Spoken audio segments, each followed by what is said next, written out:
रोज शंकर के मंदिर में प्रतिदिन जाने वाले को और एक और चीज अपने स्मरण में रहे, अगर शिव के मंदिर नहीं जा सकते तो अपने घर में जो शिवलिंग है उस पर जल चढ़ाओ। और यदि आप अपने शंकर के घर में शिवलिंग पर भी जल नहीं चढ़ा पा रहे हो तो किसी बेलपत्री का वृक्ष हो, उस वृक्ष के नीचे भी जल चढ़ाओ। और कभी मौका मिल जाए, कभी भगवान शंकर की बड़ी करुणा हो जाए, भगवान शंकर की बड़ी उदारता हो जाए, भगवान शंकर की बड़ी कृपा हो जाए, बड़ी कृपा हो जाए, भगवान शंकर जिस दिन तुम्हारे ऊपर बहुत बड़ी कृपा कर दे, किसी सोमवार को 3 नियम बना लो। जिस दिन मेरा भोले बाबा तुम पर कृपा कर दे उस दिन सोमवार का एक नियम बनाओ कि महीने का एक सोमवार मुझे ऐसा करना है, 3 नियम धारण करना है महीने के सोमवार को। पहला, सुबेरे जाकर शंकर भगवान को 1 लोटा जल चढ़ाना है। दूसरा, दोपहर के समय पर जाकर मुझे बेलपत्री के वृक्ष के नीचे एक चावल का दाना रखकर बेलपत्री की 7, 11, 21, 108, 51 जितनी परिक्रमा आप लगा सकते हो वो लगाना है। और तीसरा, बेलपत्री के वृक्ष के नीचे और शंकर के मंदिर के दरवाजे पर मुझे एक घी का दीपक लगाना है। बस ये 3 नियम जिसने महीने में एक बार ले लिया, समझ लो उसको पीछे हटने की जरूरत ही नहीं, वो आगे ही बढ़े।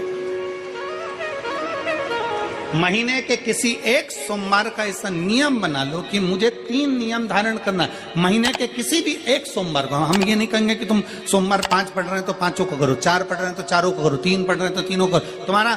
तुम तो महीने का एक सोमवार का नियम बना। और मेरी जीजियों से, मेरी बेटियों से जो विदेश में रह रही हैं, जो कहीं बाहर रह रही हैं, कहीं बड़े शहर में रह रही हैं, जो रोज मंदिर नहीं जा सकते, हर किसी महीने के एक सोमवार को भी ये नियम निर्धारण करते, तो उनसे कहेंगे कि 3 महीने में एक सोमवार का नियम बना लो। 3 महीने में नहीं बना सकते तो 6 महीने में एक सोमवार का नियम बना लो। और 6 महीने में नहीं बना सकते तो 1 साल में एक सोमवार का ऐसा नियम बना लो कि मैं साल का एक सोमवार ऐसा रहूंगी कि सुबह सोमवार के दिन मंदिर में जाकर जल चढ़ाऊंगी, दोपहर में जाकर बाबा को एक अक्षत का दाना रखकर, अक्षत का मतलब है कि बाबा मेरी दिनों दिन उन्नति करना। बेलपत्री के वृक्ष के नीचे जो अक्षत रखा जाता है वो उन्नति के लिए रखा जाता है। शंकर के शिवलिंग पर जो अक्षत रखा जाता है वो रोग मुक्ति के लिए रखा जाता है। अशोक सुंदरी पर जो अक्षत रखा जाता है वो संतान प्राप्ति के लिए रखा जाता है। षडानंद कार्तिकेय की ओर जो अक्षत रखा जाता है वह हमारे बच्चों की सुख समृद्धि के लिए रखा जाता है। विनायक की ओर,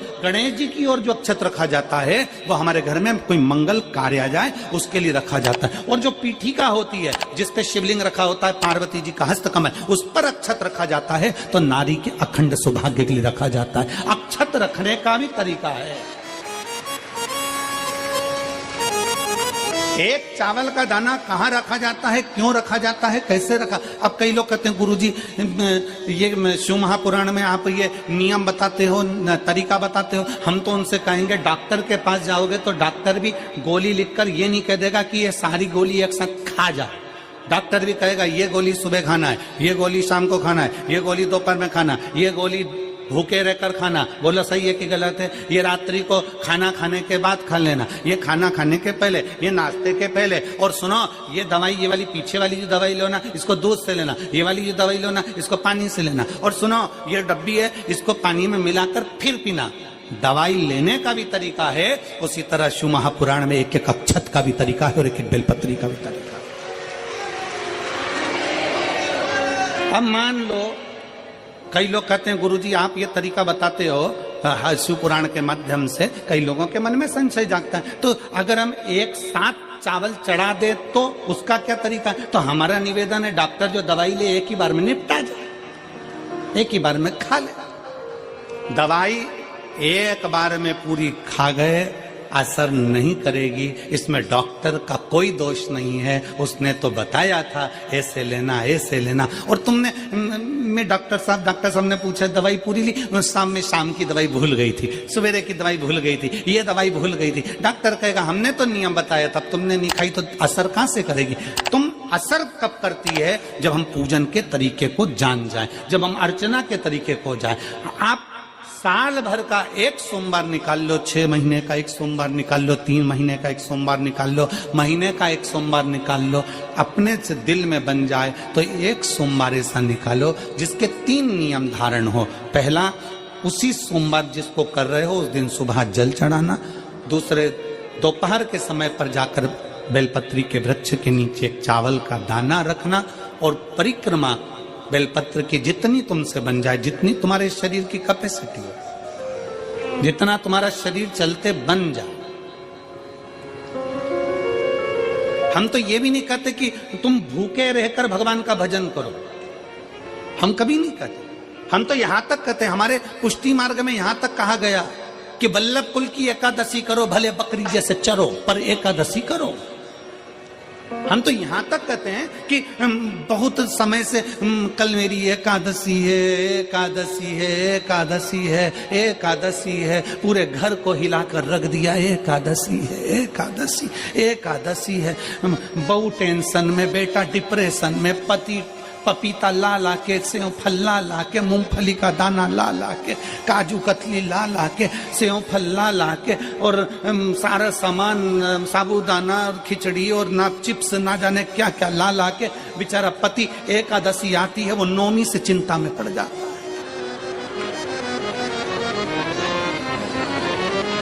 हम तो ये भी नहीं कहते कि तुम व्रत बहुत भारी करो, तुम व्रत उपास भी बहुत टेंशन वाला करो, ना ना ना।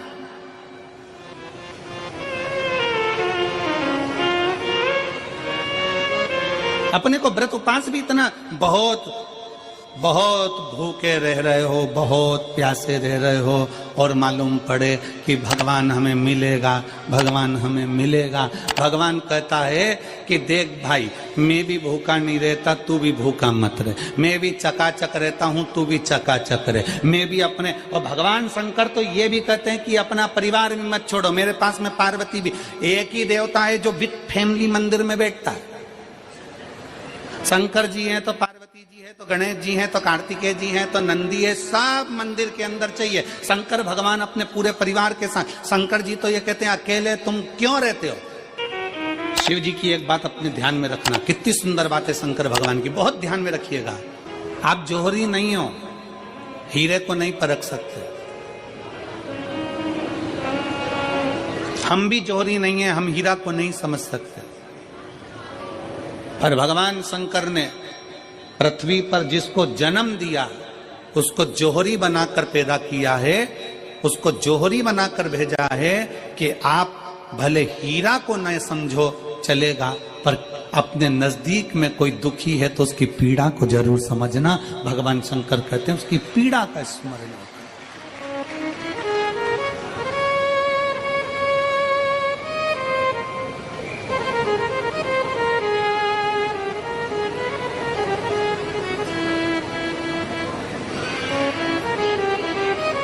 हीरा को समझो ना समझो, पर पीड़ा को जरूर समझिए। किसी के दर्द को जरूर समझिए, किसी के दुख को जरूर समझिए, किसी की तकलीफों को जरूर समझिए। पशुपतिनाथ का व्रत करते हो आप, 16 सोमवार का व्रत करते हो आप, संकट सोमवार का व्रत करते हो आप, शिवरात्रि का व्रत करते हो, सोमवार की अष्टमी का व्रत करते हो। उन व्रतों में सारे व्रत करो, मना नहीं है, पर उस व्रत में अपना पूर्ण समर्पण परमात्मा के प्रति रखो।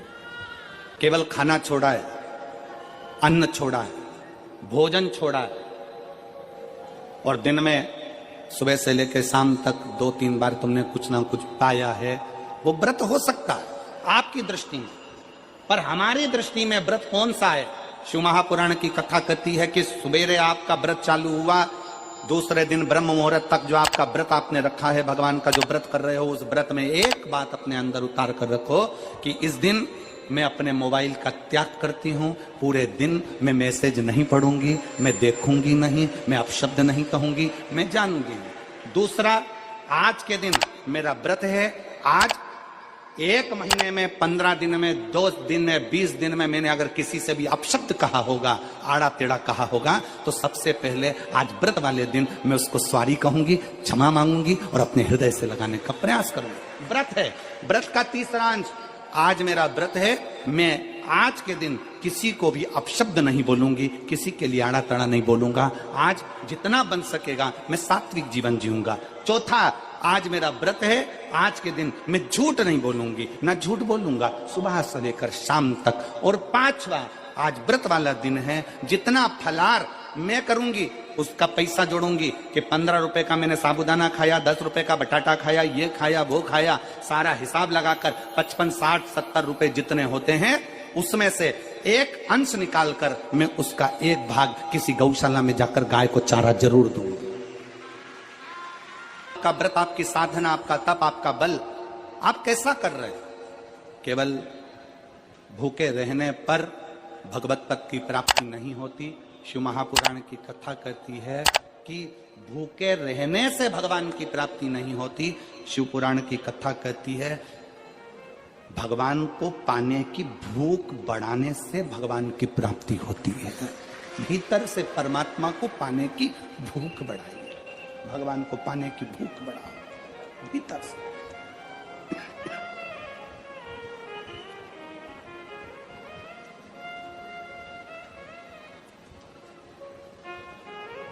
व्रत करो मना नहीं, तप करो मना नहीं, साधना करो मना नहीं, पर उस तप साधना में, व्रत में परमात्मा को पाने की ललकता हो आपके भीतर, भगवान को पाने की ललकता हो आपके भीतर, भगवत पद को पाने की ललकता हो आपके भीतर, तो भगवान।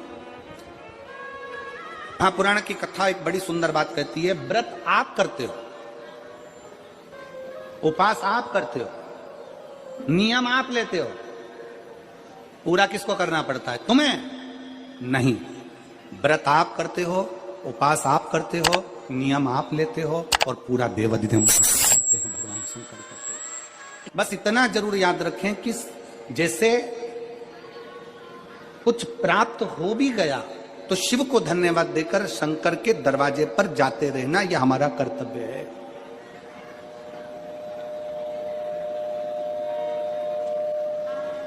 एक बहन जी ने पत्र लिखा था कल, उस पत्र में बहन जी ने लिखा कि शिव महापुराण तप का मतलब क्या होता है? चलिए, उपास का मतलब बताओ।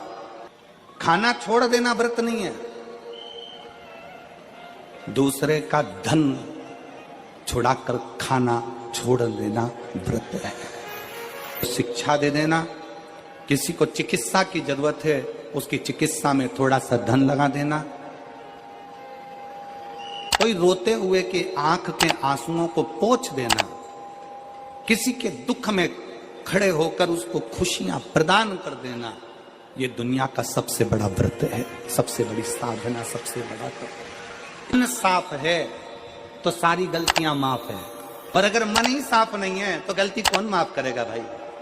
हम भी तो अपनी जिंदगी में एक नियम बना सकते हैं कि मैं श्री शिवाय नमस्तुभ्यम का जाप करूंगी। मेरी कॉलोनी में कोई शंकर जी का मंदिर है, हम 5-10 महिलाएं प्रत्येक सोमवार को 10 मिनट बैठेंगी, शाम के समय प्रदोष काल में 6 बजे 6:30 बजे बैठेंगे, 6:45 बजे 15 मिनट बाद उठ जाएंगे, श्री शिवाय नमस्तुभ्यम का जाप करेंगे, शंकर जी को भोग लगाएंगे।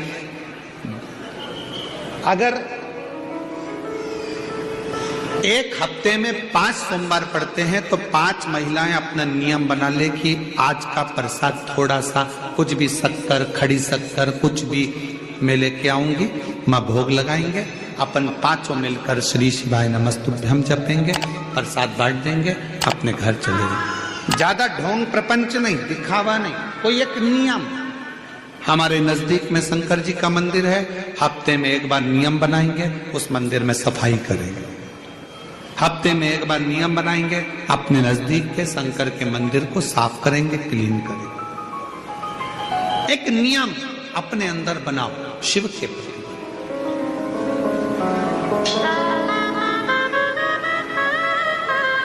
अपने भीतर जब हम नियम बना लेते हैं कि श्री शिवाय नमस्तुभ्यम जपना है, शिव को एक लोटा जल चढ़ाना है, शंकर की आराधना करना है, तो शिव हमारे लिए भी कोई ना कोई नियम जरूर बनाते हैं और हमारा कल्याण जरूर करते हैं। एक नियम बना, इस कथा को सुना, तुम्हारे पति को फल प्राप्त हो। कलिकाल में संसार में जो शिव महापुराण की कथा को सुनता है, श्रवण करता है, करवाता है, बाँचता है, सुनता है, वो जितने जीव इस कथा को श्रवण करने आते हैं, केवल उनका ही नहीं, उनकी 71 पीढ़ी का कल्याण शिव पुराण की कथा कर। लंबी बाती का प्रमाण अलग होता है। लंबी बाती क्यों लगाई जाती है? भगवान के मंदिर में, दीप में, देवियों की पूजन में, लक्ष्मी की वृद्धि के लिए। कौन से देवता के यहाँ लंबी बत्ती लगती है और कौन से देवता के यहाँ गोल बत्ती लगती है, उसका भी प्रमाण बनना। किसी देवी की पूजन करो तो लंबी बत्ती आती है, कुल देवता की पूजन करो तो लंबी बत्ती आती है। किसी मंदिर में किसी देवता को लगाने जाओ तो गोल बत्ती लगती है, उसका भी प्रमाण है। लंबी बत्ती जहां लगाई है, अगर लक्ष्मी के सामने लगाई है तो लक्ष्मी की लंबाई बढ़ती है, लक्ष्मी की वृद्धि बढ़ती है। अगर कुल देवता के नाम की लगाई है तो वंश की वृद्धि होती है। इसलिए हमारे यहाँ अमावस्या पूनम को जो पाटे माटे भराते हैं उसमें गोल बत्ती नहीं लंबी लगाई जाती है, जिससे हमारा वंश बढ़े। नवरात्रि में देवी जी की जो बाती लगाई जाती है वो लंबी लगाई जाती है, गोल नहीं। क्यों? क्योंकि जिससे माँ हम पर कृपा बना कर रखे, हमारा वंश खूब बढ़े, हमारे यहाँ लक्ष्मी की वृद्धि हो। स्थिर बाती, गोल बाती लगाई जाती है ब्रह्मा के मंदिर में, इंद्र के मंदिर में, देवता के मंदिर में। तुलसी के सम्मुख में लंबी बाती नहीं लगती, तुलसी के सम्मुख में गोल बाती लगाई जाती है महाराज, जिससे स्थिरता का भाव केंद्रित।